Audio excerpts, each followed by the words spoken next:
Good morning to all of you. Aditya Gurukul के digital for platform पर मैं ललित आदित्य राव आपका स्वागत करता हूं। आज जो आप पढ़ने वाले हैं वो है अक्षांश और देशांतर रेखाओं के बारे में। उतना पढ़ेंगे हम जितना हमारे यूपी पुलिस में आए, दिल्ली पुलिस में आए, एमपी पुलिस में आए, बिहार पुलिस में आए, या जो भी इससे सब ऑर्डिनेट एग्जाम है, चाहे यूपी ट्रिपल एससी है, अगर ऐसे एग्जाम्स में आएगा उन सबके लिए हम पढ़ रहे हैं एक ज्योग्राफी का कॉमन सा टॉपिक जो है अक्षांश और देशांतर रेखाएं। समझिएगा इसको। क्या बताया गया? बताया गया कि जो अक्षांश रेखाएं हैं और देशांतर रेखाएं हैं, पहले ये बताया गया कि जो अक्षांश रेखाएं हैं, ये जो आप अक्षांश रेखाएं देख रहे हैं, इसको आप जानेंगे कैसे? तो बताया गया कि जो अक्षांश रेखाएं हैं और जो पृथ्वी है, जो अक्षांश रेखाएं हैं और जो हमारी पृथ्वी है, इस पृथ्वी पर अक्षांश रेखाएं पूरब से पश्चिम की ओर खिंची होंगी। ये बताया कि जो अक्षांश रेखाएं हैं वो पूरब से पश्चिम की ओर खिंची होती हैं। दूसरी बात बताई कि जो देशांतर रेखाएं होती हैं वो अगर ये पृथ्वी है तो उत्तर से दक्षिण की ओर खिंची होती हैं। अगर ये पृथ्वी है तो उत्तर से दक्षिण की ओर खिंची होती हैं। अगर ये पूर्व है तो ये पश्चिम होगा, कि पश्चिम होगा। अगर ये पूर्व है तो ये पश्चिम होगा।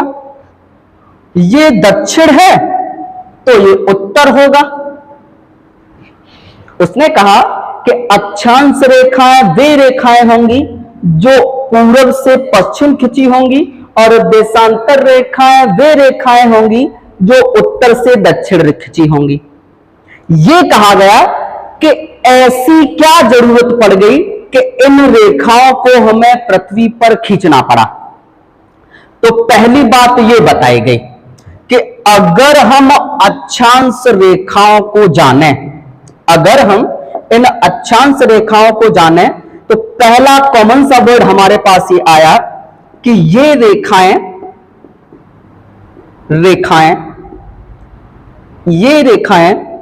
पूर्व से पश्चिम की ओर खींची होती हैं। पूर्व से पश्चिम की ओर खींची होती हैं। ये रेखाएं पूरब से पश्चिम की ओर खींची होती हैं। दूसरी बात ये कही कि ये जो अक्षांश रेखाएं हैं, ये जो अक्षांश रेखाएं हैं, इनके विषय में ये कहा गया दूसरी बात कि अक्षांश जो रेखाएं हैं वो पृथ्वी को बराबर बराबर गोलार्धों में काटती हैं। दूसरी बात कही गई कि अगर पृथ्वी को गोल मान लिया जाए तो पृथ्वी पर एक ऐसे करके सर्किल घूम रहा होगा जो पृथ्वी को कई सारे बराबर बराबर सर्किलों में काटता हुआ चला जा रहा होगा। दूसरा कहा कि अक्षांश रेखाएं जो होती हैं इनका काम क्या है। तो अक्षांश रेखाओं के विषय में बताया गया कि इनका जो काम है वो दो काम है। अक्षांश रेखाएं बताएंगी क्या? तो पहला ये बताएंगी किसी भी देश की स्थिति, देश की स्थिति के बारे में बताएंगे। पहला काम इनका यह है कि ये किसी भी देश की स्थिति बताएंगी कि कौन से अक्षांश पर कौन सा देश स्थित होगा। दूसरा काम इनका यह है कि ये बताएंगी कि मौसम कैसा है। मौसम के बारे में बताएंगी। मौसम के बारे में क्या बताएंगी? तो ये बताएंगी कि गर्मी पड़ रही है इस अक्षांश पर या सर्दी पड़ रही है,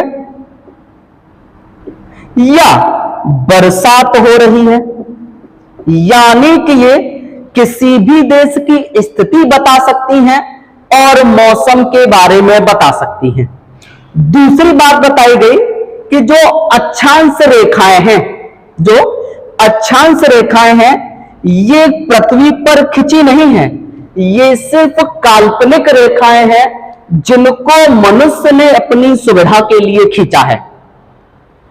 दूसरी बात यह बताई गई कि अगर इनका काम यह है तो कहा गया कि इन अक्षांश रेखाओं को जिस सिंबल से डिनोट करते हैं उसका नाम है फाई। अक्षांश रेखाओं को जिस सिंबल से डिनोट कर रहे हैं उसका नाम है फाई।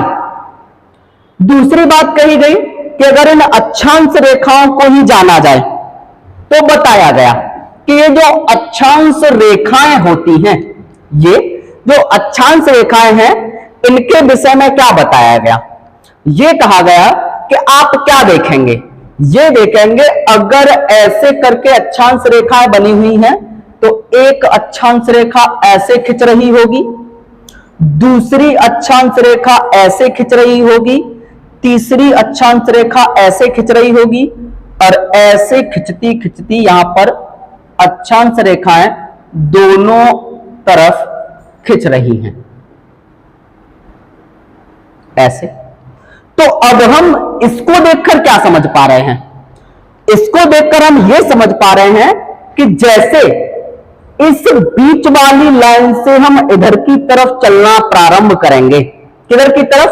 इस दक्षिण की तरफ, या हम उत्तर की तरफ जाएंगे, या तो हम दक्षिण की तरफ चले जाएं या हम उत्तर की तरफ चले जाएं, तो हम क्या देखेंगे?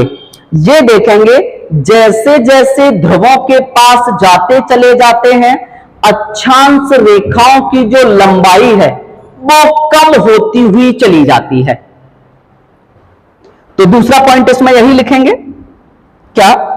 ध्रुवों की तरफ जाने पर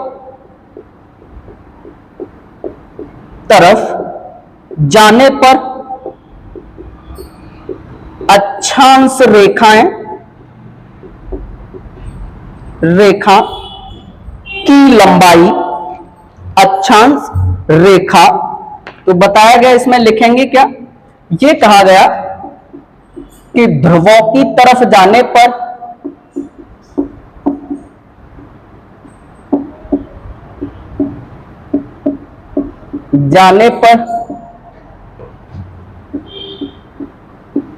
अक्षांश रेखाओं की लंबाई कम होती चली जाती है। अक्षांश रेखाओं की जो लंबाई है वो कम होती हुई चली जाती है। दूसरा क्या बताया गया? दूसरा यह बताया गया कि जो पृथ्वी है, अगर ये पृथ्वी है माना जाए, माना किस लिए जाए? तो ये कहा गया कि जो आप पृथ्वी देख रहे हैं, जो आप पृथ्वी देख रहे हैं, इस पृथ्वी की जो आकृति है वो कैसी है? तो बताया गया कि पृथ्वी की आकृति है जियोड। कैसी है? पृथ्वी की आकृति है जियोड।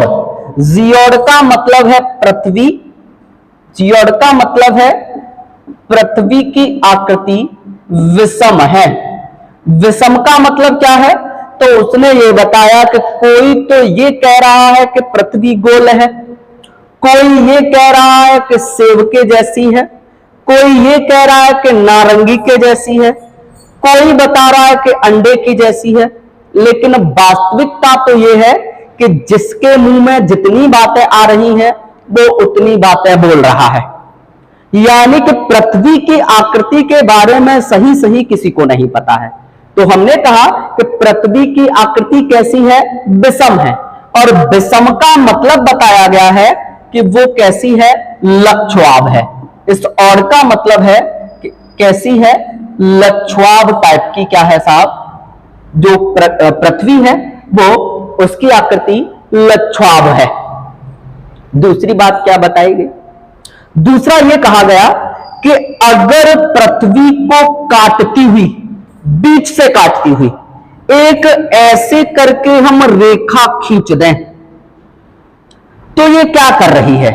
हमने देखा कि पृथ्वी को ये दो बराबर बराबर भागों में बांट दे रही है। इसका मतलब हमने क्या नाम दिया इसको? इसको कहा कि ये भूमध्य रेखा है। ये जो रेखा है इसको कहा कि इस रेखा का नाम भूमध्य रेखा है। या ये दो बराबर बराबर हिस्सों में पृथ्वी को डिवाइड कर रही है, ये क्या हो सकती है? इसको कहेंगे कि ये इक्वेटर है। ये इक्वेटर है, इक्वल करने वाली।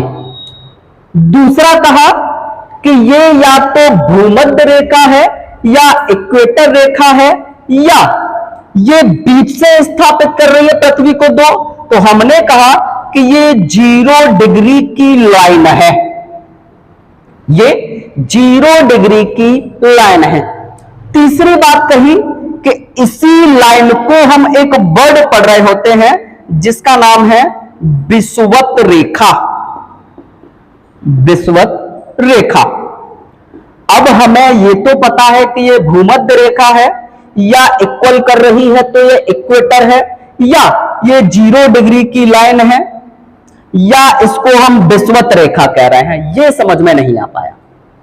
तो उसने कहा कि इसका मतलब सिंपल सा है। क्या मतलब है? एक वर्ड होता है, एक शब्द होता है जिसका नाम है विषुव। एक शब्द है जिसका नाम है विषुव। विषुव। और विषुव का मतलब बताया गया कि जब सूर्य की किरणें किसी रेखा पर लंबवत पड़ती हैं तो वहां क्या होता है? दिन रात बराबर होते हैं। यानी कि इस 0 डिग्री की रेखा पर जब सूर्य की किरणें बिल्कुल ठीक बराबर पड़ेंगी या लंबवत पड़ेंगी तब वहां क्या बनेगा? विषुव बनेगा। और ये कह रहा है कि ये स्थिति पृथ्वी के एक गोलाई यानी कि वृत्त पर बन रही है, तो इसको या तो हमने विषुववृत्त कह दिया है या विषुवत कह दिया है। तो विषुव का मतलब बताया कि साहब क्या, कि सूर्य की लंबवत किरणें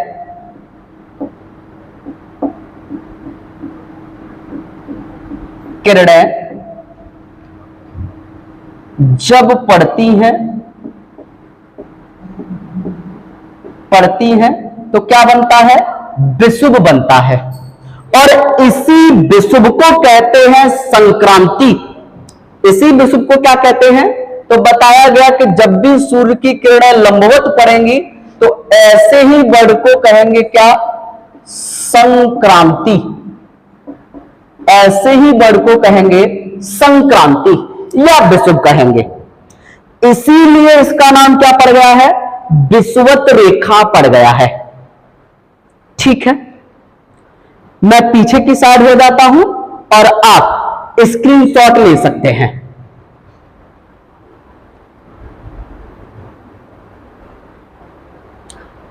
आगे जानिएगा।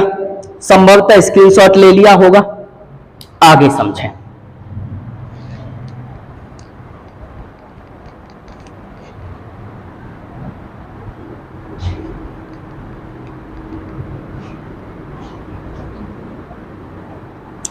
आगे जानिएगा।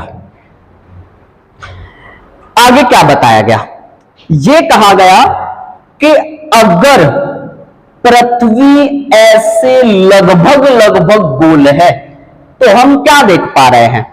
ये देख पा रहे हैं कि जो पृथ्वी है ये ऐसी, अगर बीच से कोई रेखा खींच दी हमने, जिसको आप क्या कह रहे हैं? या तो आप 0 डिग्री की लाइन कह रहे हैं या आप इसको भूमध्य रेखा कह रहे हैं, या आप इसको भूमध्य रेखा कह रहे हैं, या आप इसको इक्वेटर कह रहे हैं, या आप इसको विषुवत रेखा कह रहे हैं।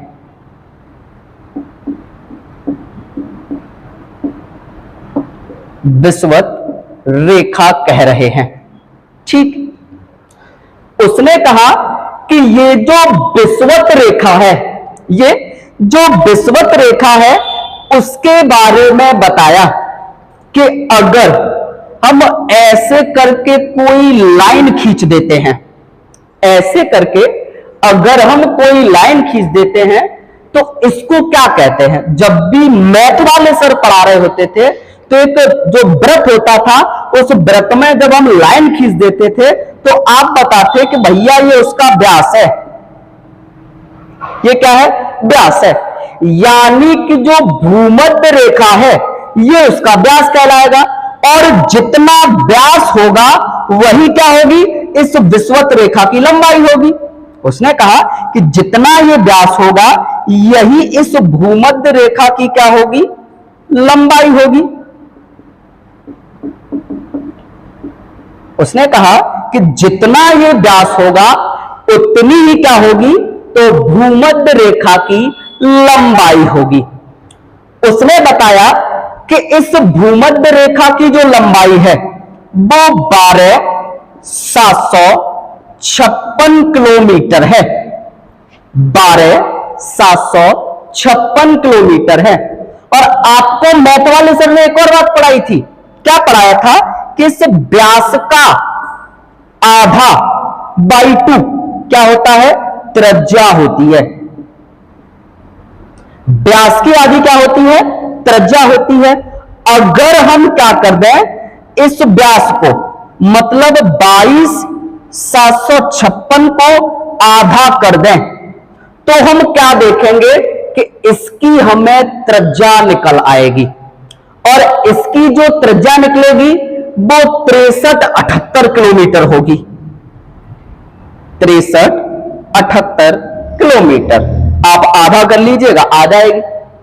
और जब हम फिजिक्स पढ़ रहे होते थे तब हम क्या बताया जाता था, जब हम न्यूमेरिकल सॉल्व करते थे तब हमें यह बताया जाता था कि पृथ्वी की अगर हमें त्रिज्या लेनी है तो वो 6400 लेनी है, मतलब इसका आधा यहां, यानी कि ये इसका केंद्र रहा होगा और इस केंद्र से मिलती हुई एक लाइन खींची गई होगी ऐसे करके, और उसको कह रहा है कि ये क्या है, त्रिज्या है। और पृथ्वी की त्रिज्या जब फिजिक्स वाले सर पढ़ा रहे होते थे तो 6400 लेते थे, और ऐसा क्यों कर रहे थे, जिससे कैलकुलेशन आसान हो जाए।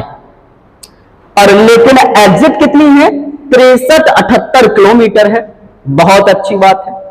तो हमने ये समझा कि ये जो भूमध्य रेखा है, इस भूमध्य रेखा की जो लंबाई है वो 12,756 किलोमीटर है। और इस भूमध्य रेखा के विषय में आगे क्या बताया गया, यह बताया गया कि जो भूमध्य रेखा है इसको 0 डिग्री की लाइन कह रहे हैं, और ये पृथ्वी को क्या कर रही है, 2 बराबर बराबर भागों में बांट दे रही है।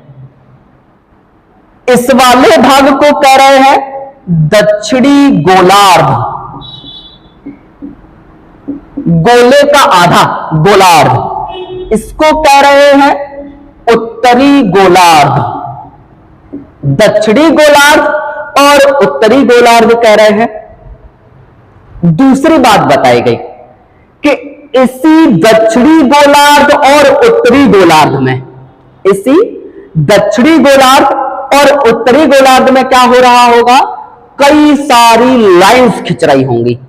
उसने बताया कि एक यहां पर रेखा ऐसे खिंच रही होगी जो 23.5 डिग्री साउथ होगी, दक्षिण। एक इसी के बराबर ऐसे खिंच रही होगी जो 23.5 डिग्री नॉर्थ होगी। उसने कहा कि जो 23.5 डिग्री की रेखा है और जो 23.5 डिग्री साउथ वाली है, 2 रेखाएं हैं। इसी के बाद यहां पर एक और रेखा खिंच रही होगी जिसको कहा कि ये 66.5 की रेखा होगी। इसके ऊपर एक और रेखा खींच रही होगी, वो 66.5 की रेखा होगी। नॉर्थ होगा, उत्तरी गोलार्ध है, और ये साउथ होगा, दक्षिणी गोलार्ध है। इतनी बात उम्मीद है कि समझ में आई होगी। इसके बाद बताया गया कि जब ये रेखाएं खिंच रही हैं तो हमने ये जाना कि कई बार हमें ऐसी स्थिति में भ्रम हो जाता है कि कौन सी रेखा को कर्क रेखा कहें और कौन सी रेखा को मकर रेखा कहें। तो उसने दो बातें बताई। ये कहा कि ये जो दक्षिणी गोलार्ध देख रहे हैं, इस गोलार्ध में क्या है, तो बताया गया इसमें समुद्र, यानी इसमें समुद्र ज्यादा क्षेत्रफल पर फैला है।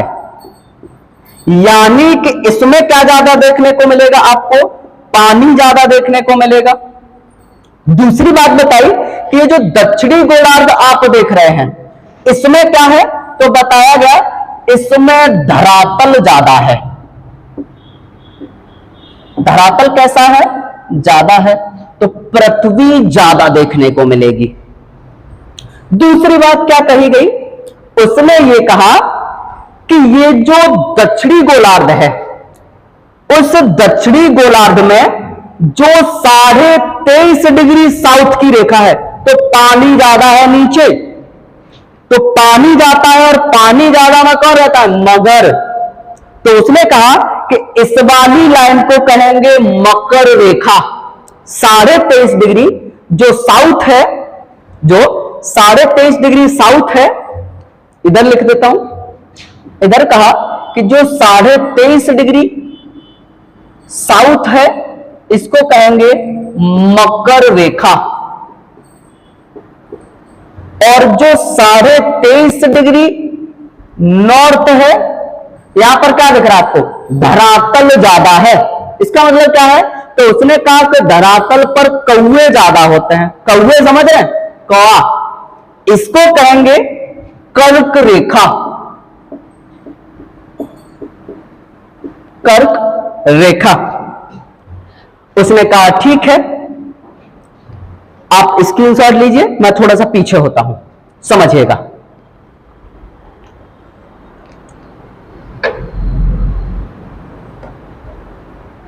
ठीक है, स्क्रीनशॉट ले लिया होगा।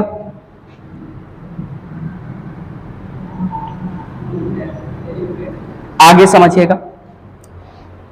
उसने ये कहा कि 23.5 डिग्री जो साउथ है, इसको हम मकर रेखा कह रहे हैं। क्या है, क्योंकि नीचे पानी है, और पानी से याद रखना है कि मगर नीचे रहता है, मतलब ये मकर रेखा होगी।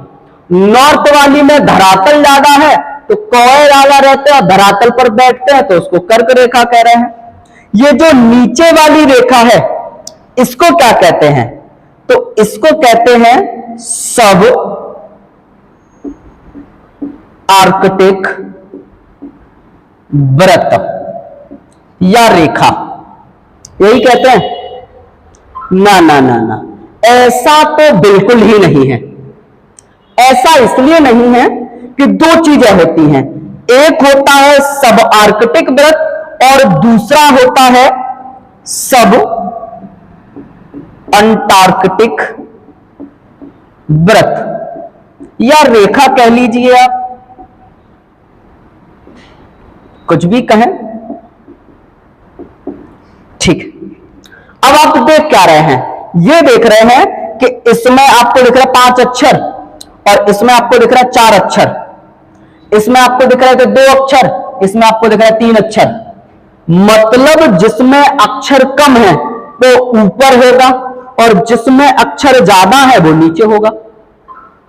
मकर रेखा दक्षिणी गोलार्ध में है, तो कर्क रेखा में 2 अक्षर है, तो ऊपरी गोलार्ध यानी कि उत्तरी गोलार्ध में है।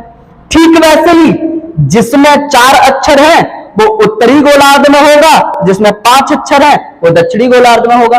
मतलब क्या, तो मतलब ये है कि 66.5 डिग्री की जो लाइन है, इसको क्या कहेंगे, इसको कहेंगे सब अंटार्कटिक रेखा, सब अंटार्कटिक रेखा। इस वाली को क्या कहेंगे? जो 23.5 डिग्री नॉर्थ, 66.5 डिग्री नॉर्थ है, तो इसको कहेंगे सब आर्कटिक रेखा।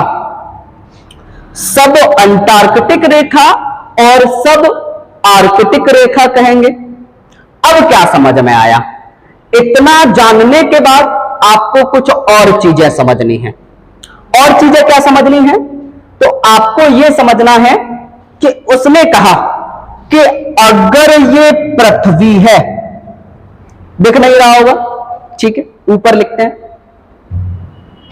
उसने कहा कि अगर ये पृथ्वी है, आप स्क्रीनशॉट लीजिए, मैं इसी को मिटा देता हूं, ठीक है, समझिएगा। उसने कहा कि अगर ये पृथ्वी है, उसने कहा कि ये जो लाइंस खिंच रही हैं, ये जो रेखाएं आप देख रहे हैं, वो इस वाली रेखा को मकर रेखा कह रहा है, इस वाली लाइन को क्या कह रहा है? तो उसने कहा इसको हम मकर रेखा कह रहे हैं, इस वाली को 0 डिग्री की लाइन कह रहे हैं, और इसको हम कर्क रेखा कह रहे हैं, इसको हम कर्क रेखा कह रहे हैं। इसको क्या कह रहे हैं? तो बताया गया कि इसको सब अंटार्कटिक व्रत कह रहे हैं। इस वाली को क्या कह रहे हैं? सब आर्कटिक व्रत कह रहे हैं। सब अंटार्कटिक व्रत और सब आर्कटिक व्रत कह रहे हैं।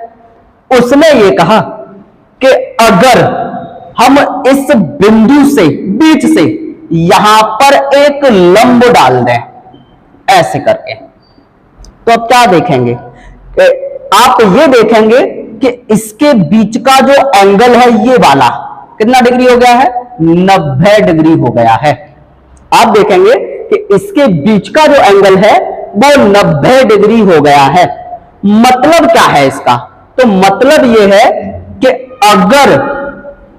अगर ये रेखा 0 डिग्री की है, तो इसके ऊपर एक रेखा और होगी जो 1 डिग्री की होगी, इसके ऊपर एक और होगी जो 2 डिग्री की होगी, इसके ऊपर एक और होगी जो 3 डिग्री की होगी, 4 डिग्री की होगी, 5 डिग्री की होगी, डॉट डॉट डॉट करते हुए यहां पर कितने डिग्री की होगी? 90 डिग्री की होगी।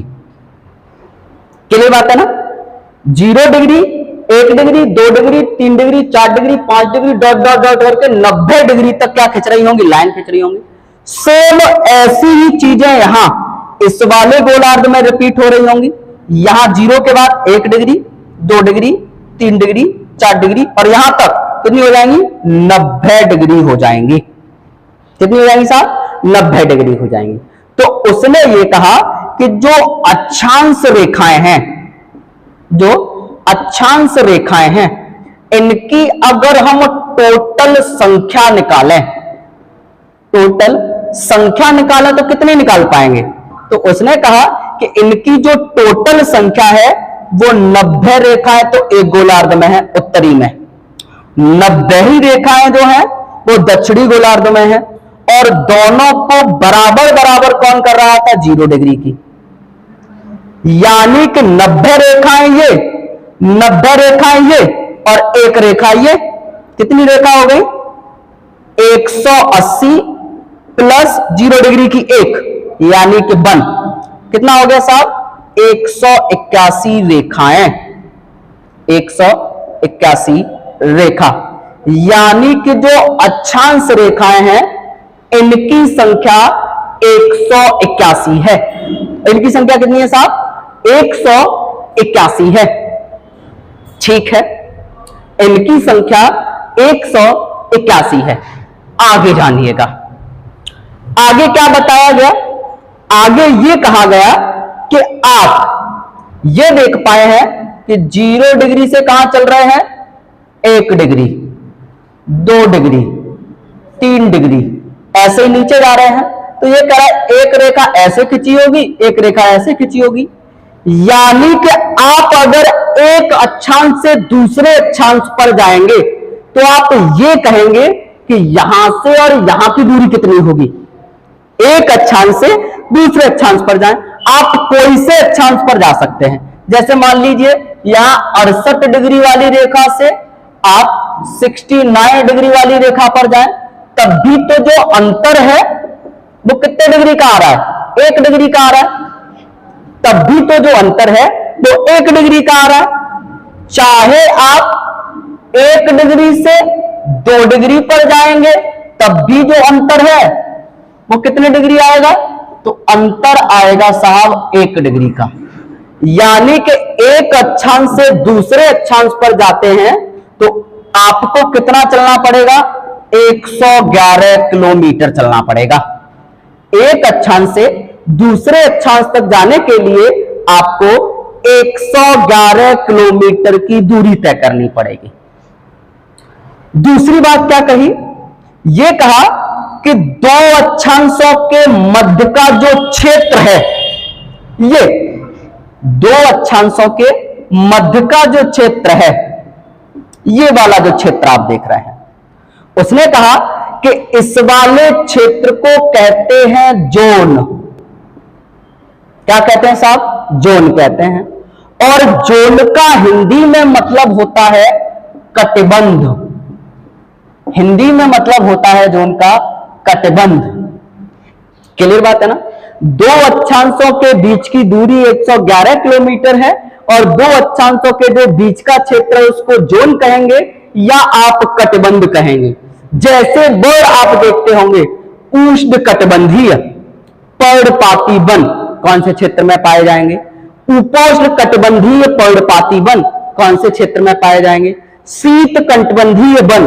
ऐसे ही कटिबंध का मतलब वो बताने की कोशिश कर रहा है कि अगर इस जोन में पाए जाएंगे तो इनको कौन सा वन कहेंगे, इसमें पाए जाएंगे तो इनको कहेंगे, इसमें पाए जाएंगे तो इसको क्या कहेंगे। कटिबंध का मतलब बता रहा है कि इस क्षेत्र में जो वन पाए जा रहे हैं उन सब के बारे में बता रहा है।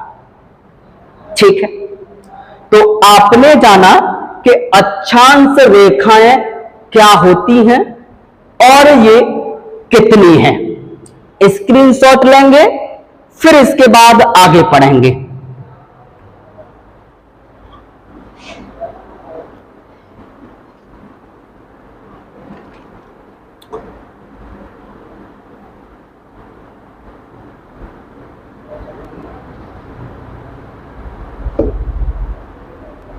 ठीक है,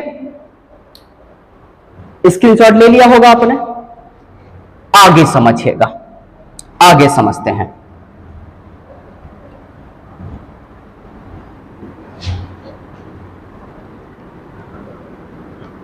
आगे जानिएगा।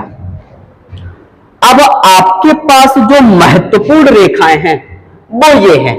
उसने कहा कि एक तो हम पर 0 डिग्री की है जिसको हम भूमध्य रेखा कह रहे हैं। उसने कहा कि दूसरी भी है 23.5 डिग्री नॉर्थ जिसको हम क्या कह रहे हैं, कर्क रेखा कह रहे हैं। उसने कहा एक और है 23.5 डिग्री साउथ जिसको हम मकर रेखा कह रहे हैं। उसने कहा तीसरी भी है 66.5 डिग्री नॉर्थ, इसको क्या कह रहे हैं, सब आर्कटिक व्रत। उसका एक और है 66.5 डिग्री साउथ, इसको क्या कह रहे हैं, सब अंटार्कटिक रेखा। इसको क्या कह रहे हैं, सब अंटार्कटिक व्रत या रेखा कह रहे हैं। ठीक है, अब इनके बारे में बताया गया। क्या बताया गया, उन्होंने कहा कि अब हमारे लिए जो महत्वपूर्ण रेखा है, पहली है भूमध्य रेखा, दूसरी है कर्क रेखा, तीसरी है मकर रेखा, फिर है सब आर्कटिक व्रत और अंतिम है सब अंटार्कटिक व्रत।